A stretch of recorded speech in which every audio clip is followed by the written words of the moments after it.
ನಮಸ್ಕಾರ, ನನ್ನ ಹೆಸರು ಟಿ.ಎಲ್. ವಿಶ್ವನಾಥ್ ಅಂತ. ನಾವು ಇದೇ ಗುಳುಗ್ಮನೆ ಗ್ರಾಮದವರು. ನಮ್ಮ ತಂದೆ ತಾಯಿ ಬಂದು ರುಕ್ಮಿಣಿ ಲಕ್ಷ್ಮೀಕಾಂತಪ್ಪ ಅಂತೇಳಿ. ನಾವು ನಮ್ಮ ಜಮೀನು ಬಂದ್ಬಿಟ್ಟು ಇಲ್ಲೇ ಒಂದು 7 ಎಕರೆ ಇದೆ.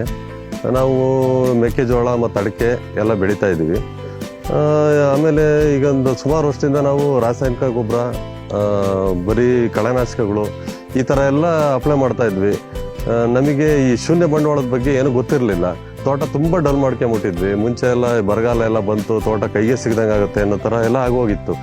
ಆಮೇಲೆ ಏನಾಯಿತು, 2018-19ರಿಂದ ಏನಾಯಿತು, ಈ ಶೂನ್ಯ ಬಂಡವಾಳದ ಬಗ್ಗೆ ಕೃಷಿ ಇಲಾಖೆ ಲಿಂಗದಳ್ಳಿಯವರಿಂದ ನಾವು ಟ್ರೈನಿಂಗ್ ತಗೊಂಡ್ವಿ. ಅಲ್ಲಿಂದ ಬಂದು ಅದನ್ನು ಮಾಡಬೇಕೋ ಬೇಡ ಅನಿಸ್ತಾ ಇತ್ತು. ಆಮೇಲೆ ನೋಡೋಣ ಅಂತ ಸ್ಟಾರ್ಟ್ ಮಾಡಿದ್ವಿ. ಒಂದು ಅರ್ಧ ಎಕರೆಗೆ ಫಸ್ಟ್ ಮಾಡಿದ್ವಿ, ಒಂದು 6 ತಿಂಗಳು. ಆಮೇಲೆ ಒಳ್ಳೆ ರಿಸಲ್ಟ್ ಕಾಣಕ್ಕೆ ಸ್ಟಾರ್ಟ್ ಆಯಿತು. ಆಮೇಲೆ ಪೂರ್ತಿ ಎಲ್ಲ ತೋಟಕ್ಕೂ ಮಾಡ್ತಾ ಬಂದ್ವಿ. ನಮ್ಮಲ್ಲಿ ದೇಸಿ ಹಸುಗಳಿದ್ದಾವೆ, ನಾಟಿ ಹಸುಗಳು. ಹಂಗಾಗಿ ನಮಗೆ ಗಂಜಲ, ಸಗಣಿ ಎಲ್ಲ ಚೆನ್ನಾಗಿ ಸಿಗ್ತಾ ಇತ್ತು. ಅದರಿಂದ ಇದಕ್ಕೇನು ಖರ್ಚು ಹೆಚ್ಚಿಗೆ ಇರಲಿಲ್ವಲ್ಲ, ಮಾಡ್ತಾ ಇದ್ವಿ. ಮುಂಚೆ ಎಲ್ಲ ನಾವು ಎಕರೆಗೆ ಏನು ಒಂದು 45-40 ಕ್ವಿಂಟಾಲ್ ಅಡಿಕೆ ಕೊಯ್ತು ಸುಸ್ತಾಗ್ತಿದ್ವಿ. ಈಗ 80-90 ಕ್ವಿಂಟಾಲ್ ಅಡಿಕೆ ಕೊಯ್ತಾ ಇದ್ದೀವಿ. ಒಳ್ಳೆ ರಿಸಲ್ಟ್ ಇದೆ. ನಮಗೆ ಖರ್ಚು ಕಡಿಮೆ, ಮೇಯ್ನ್ ಹೇಳ್ಬೇಕು ಅಂತಂದರೆ ಖರ್ಚಿಲ್ಲ. ತುಂಬ ಚೆನ್ನಾಗಿ ಶೂನ್ಯ ಬಂಡವಾಳ ನಮಗೆ ರೂಢಿಸ್ಕೊಂಡಿದ್ದೀವಿ.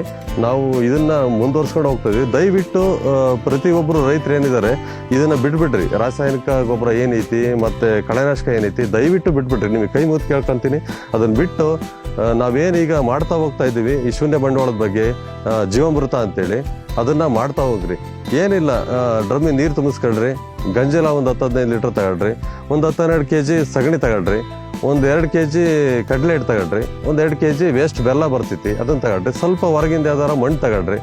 ತಗೊಂಬಿಟ್ಟು ಎಲ್ಲ ಮಿಕ್ಸ್ ಮಾಡಿ 7 ದಿನ ಬೆಳಗ್ಗೆ ಸಂಜೆ ರೌಂಡ್ ಮಾಡ್ತಾ ಇರ್ರಿ. ಒಂದೇ ಕಡೆ ರೌಂಡ್ ಮಾಡ್ತಾ ಇರ್ರಿ. 8-10 ದಿವಸದೊಳಗೆ ಅದನ್ನೇ ಮಾಡಿರಿ. ಗುಣಿಸುತ್ತಾ 1 ಲೀಟ್ರ್, ದೊಡ್ಡ ಮರ ಆದರೆ 1 ಲೀಟ್ರ್ ಹಾಕ್ರಿ ಗುಣಿಸುತ್ತಾನ. ನೀರು ಸ್ವಲ್ಪ ತೇವಾಂಶ ಇರಲಿ.